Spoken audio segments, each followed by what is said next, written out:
në shpun gazermu. Në dhanë 60 gram bukë, një kokër patate, edhe një saplak me çaj. Kjo qenë në 24 orë. Në mbajtin një javë ashtu.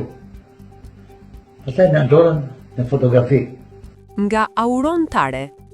Pas rrëfimit prej 2 orësh nga Stilo Papadhima, plaku 100 vjeçar që i mbjetoi kampit të robërve të luftës në Gjermani, 4 gjëra më mbetën në mend.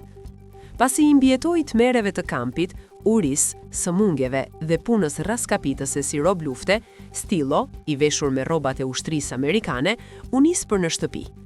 Nëpër stacione treni, me kamion ushtarak, në këmbë, mundi të arrinte deri në Beograd.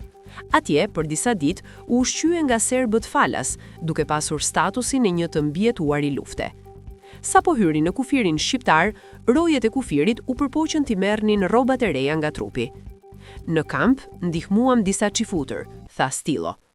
I thirrur me urgjencë në Tiranë nga partia, 5 vjet pasi ishte kthyer nga kampi, e priste një e papritur. Ata çifutët i kishin dërguar Stilos dhe shqiptarëve të tjerë që kishin ndihmuar për t'i shpëtuar në Gjermani nga $500. Mirënjohja është një nga virtytet më të rëndësishme. Popujt e mëdhenj, mirënjohjen e mbajnë shenim. Pasi e mbyllën bisedën, e pyeta Stilon nëse i dilte pensioni që merrte nga shteti i tij. Stilo kishte punuar gjithjetën si shofer në parkun e Sarandës. E more djalë, më tha me të qeshur Stilo dhe syt i shtrisnin. Për mua të roj Gjermani, ka 30 vjet që më paguam pension.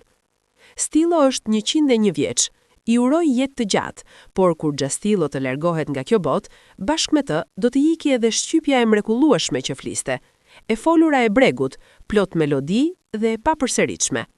Askush nga shqiptarët e rinj nuk e fjet më këtë gjuhë kaq të bukur. Sa keq.